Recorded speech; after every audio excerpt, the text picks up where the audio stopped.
Another 25-year-old right-handed male presented with wrist pain on activities of daily life.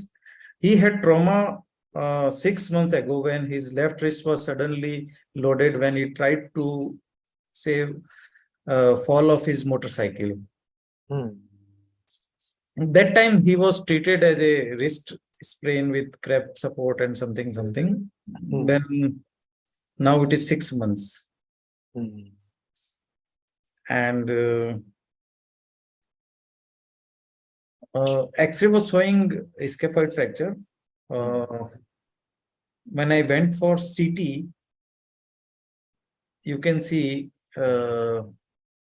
this is scaphoid non-union with gap formation. Yeah.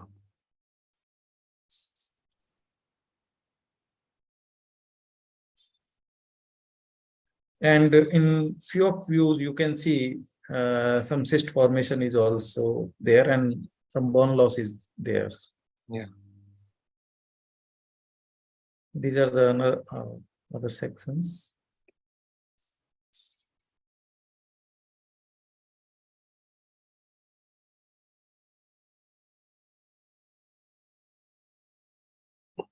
And these vital sections. So there's any other information you want?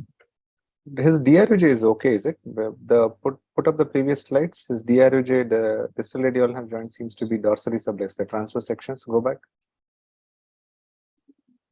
Go back. Yeah. This one. This one, you can see that. Because the second row, all of them looks it's dorsally subluxed. I don't know whether it has supination, pronation. How is it? No, probably I have not seen because his main problem was that side, but he has never complained. Okay, then must be good. Okay. Maybe. His X-rays, is this thing you have?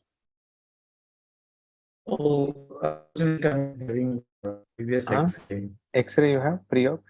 This one? No X-ray, only CT. Yeah. Yeah, this one actually it shows a humpback deformity as well. So you can do open bone grafting volar approach because there's a lot of you need to open up the size because lateral cuts. No, the next view you can see. Yeah, you can see there's a humpback deformity and the irregularity there. So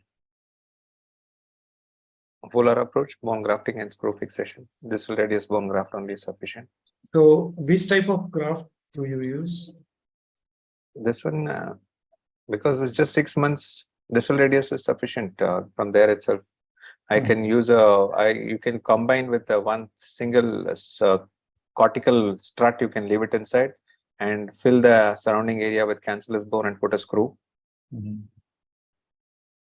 Any other opinion?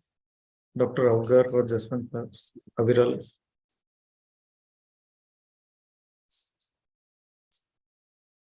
As we'll do open reduction.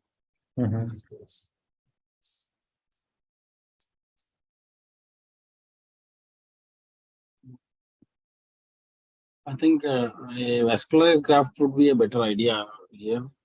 6 months is a long period and humpback deformity. I think MRI also. Proximal pole was okay, and there was cavity. Distal pole is there. Distal pole cavitation is there. Huh? Yeah.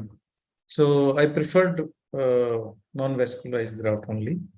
Non-vascularized? Okay.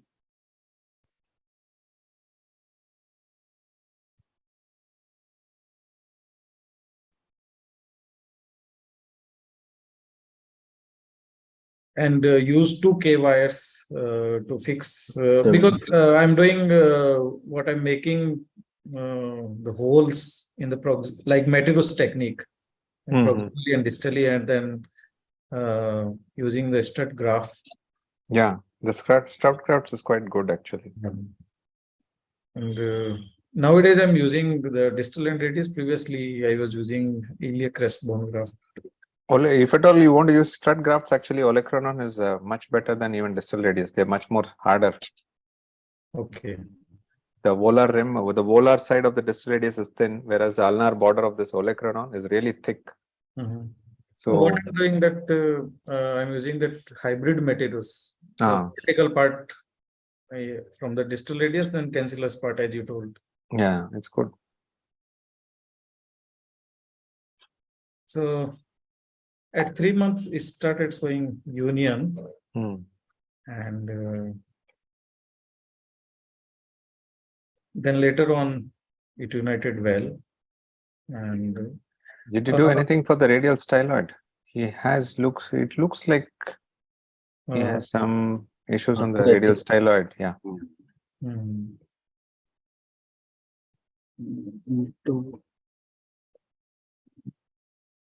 Yes, good point you raised. Can we nibble this? Yeah, better. To increase the range of motion. The movement might not now, but it will go into arthritis fast. Arthritic, because it is going into arthritis now. Because for some reason, always they also have that excess bone formation on that radial side of the scaphoid only, and that rubs there. Maybe because some irregularities, are you able to see? Yeah. No, and that quite often it happens actually when we put that side little bit of bone graft, somehow it sneaks there and that irregularity forms. And one thing I want to ask for the technical help. See, you can see the C-arm images. It's often I found this problem when you fix the your scaphoid.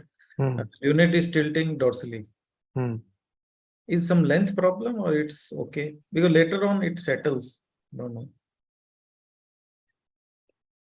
No, I almost always use this thing that I have made, because even I had all these issues. Then I don't know whether scaphoid is flexed, extended. So always put either stabilize the proximal pole, either put a wire to proximal pole or lunate. Okay. And to the radius. So you hold that. Without holding them, whatever we do, I feel it's going to take more time to get the good reduction or good alignment as well. Okay, you fix. Always put that radial lunate or radius to proximal pole scaphoid one wire. It's easy. Yes, good tip. Although he had reasonable range of movements. And, yeah, looks good.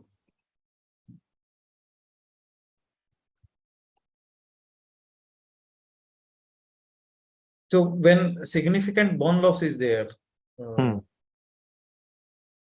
I use this Matty-Rusey technique. Okay.